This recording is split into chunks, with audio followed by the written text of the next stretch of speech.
everybody. Thank you for joining me today. My name is Crystal Olivarria, and I am a scholarship coach. I help people find and apply for scholarships and afford college. And today we are going to start with our topic, which is the best way to avoid writer's block when writing scholarship essays. And today's quote is by writer H. Jackson Brown Jr., who says, "Don't waste time waiting for inspiration. Begin, and inspiration will find you." And that is certainly true, because if you wait for inspiration, you never know when it's going to happen or where you're going to find it. But if you start the process and you begin, then you're likely to find inspiration and you can use it, or you would think, that's inspiring. How can I use it in my process and in my journey of what I'm doing? So just to give you a little bit of a better understanding, we're going to start off with what is the definition of writer's block, which according to the website dictionary.com is writer's block is usually a temporary condition in which a writer finds it impossible to proceed with writing. And a lot of times what happens is when we start writing, we tend to come into three different obstacles that are common for most people, which is one, we're overwhelmed, and so we never actually get started, or we don't know how to start. We tend to think that writings happen in a logical order because we read in a logical order. And what I mean is when we read the title first, so we think we have to write the title first. We read the opening statement, which grabs our attention, so we think we have to get a wonderful, awesome, amazing opening sentence that grabs the scholarship judge's attention, and then we think we have to write it and then come to a powerful conclusion. And oftentimes that's not how great writings come about, especially for the title. The title usually comes somewhere throughout the writing process or towards the end of the writing process. So the writing process doesn't happen in the same order in which we experience the writing as a reader or someone enjoying it.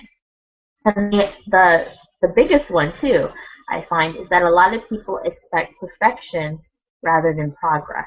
And if you're always expecting perfection the first time, anytime you write anything, you're not going to get going. You're not going to get started. It's not realistic.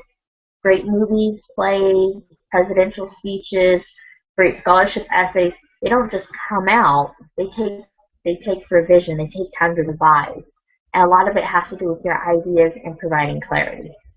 So today, that's why we are here to talk about how do you get unstuck and what do you do when you are writing scholarship essays and you also come into a problem that is also known as writer's block. So I created a little block because it doesn't matter which way you turn it, like a dice, you're still going to be blocked. Anyway, I find that comical. I hope you do too. So one of the things that we do when we go through the writing process is that you want to have your ideas flow into like a funnel and capture everything on paper. And a lot of times people get stuck because when they write, they want it to be perfect. They want everything to flow. And the first thing you have to do is identify what ideas do you want to communicate. So that's why I have this handy-dandy little funnel, is because you want to capture all your ideas that are coming in, and then you want to put them down onto this paper into these bullet points. So these are bullet points, and I'm not sure if you can see it, but in green writing it says ideas. Each bullet point is its own idea. And this is a great way to actually know what you're going to want to write about, because you don't have to worry about what am I going to write about, you already know. And the great thing about that is it helps you move along in the writing process, because eventually what will happen is you will take those ideas that you have over here, and then you can rearrange the bullet points, and then you'll have a rough draft. And that's important because a lot of times when we start writing, we think of everything having to flow, and then we get the way we like it, and we run into these problems of, well, wait, I forgot to include this, or I forgot to include that. And so a lot of times the advice people are given about writer's block is just write, and eventually something will come out. The challenge I have with that is that means you have to spend a lot of time proofreading and taking things out when you're just writing blah, blah, blah, blah, blah to get yourself started. So rather than writing and hoping and waiting for the inspiration to come, I would much rather have you put out bullet points about something that you're going to eventually need to elaborate on. And so a lot of times it means answering the question directly depending upon what the question is.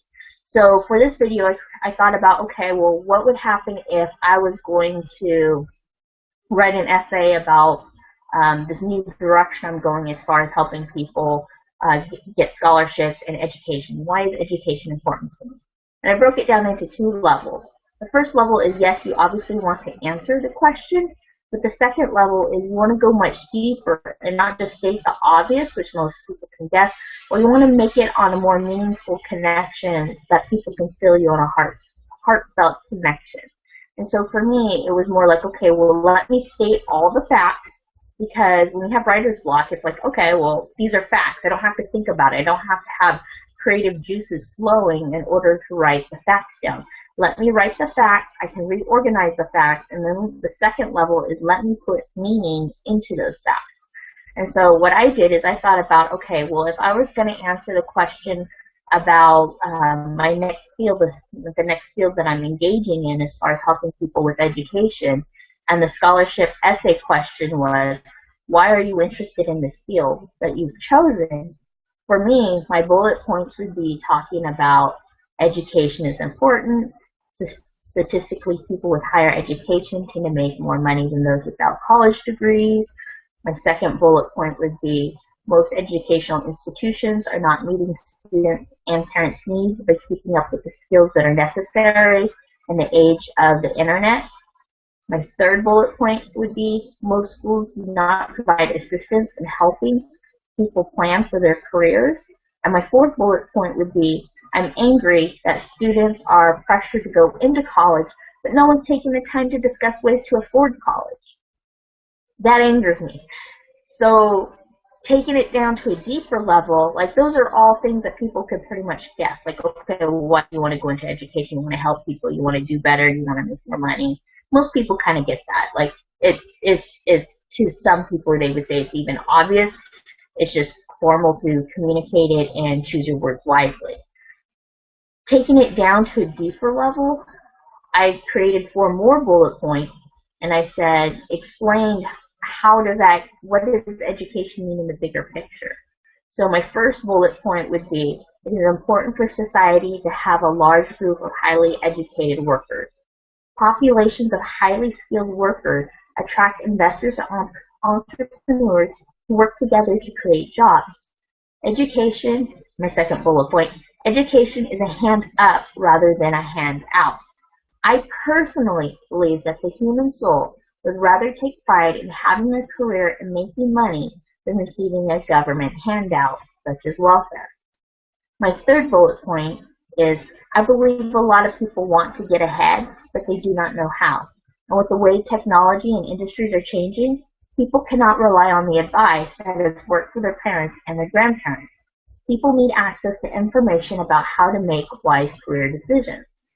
And my fourth bullet point is people who have higher incomes are in a better position to give more frequently to their favorite organizations and charities. I believe that it's better for a person to be in a position to give than it is for them to need or receive. So with that, I just put down ideas that I thought would be important in a scholarship essay where I have to answer the question about why are you interested in this career field or career choice. And pretty much by just putting down the facts of how I felt, or facts that most people know, and then diving in deeper, I pretty much went ahead and already created an essay. It's a draft, it's an outline. It's beautiful because it doesn't take,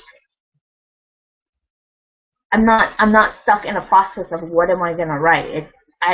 This is what I'm going to write about, and let's take it to the next level. So I know some people are visual, so I'm going to go ahead and do a quick screen share. With that, now you just need to take it to the next level of refining it, and that is eventually how you take a rough draft and you go forward into the process of writing scholarship essays. So I hope you found this helpful. I will go ahead and create another video so that you can see how I would take a scholarship question and answer it and go through the process of writing. So thank you for joining me, and I will look forward to seeing you next time.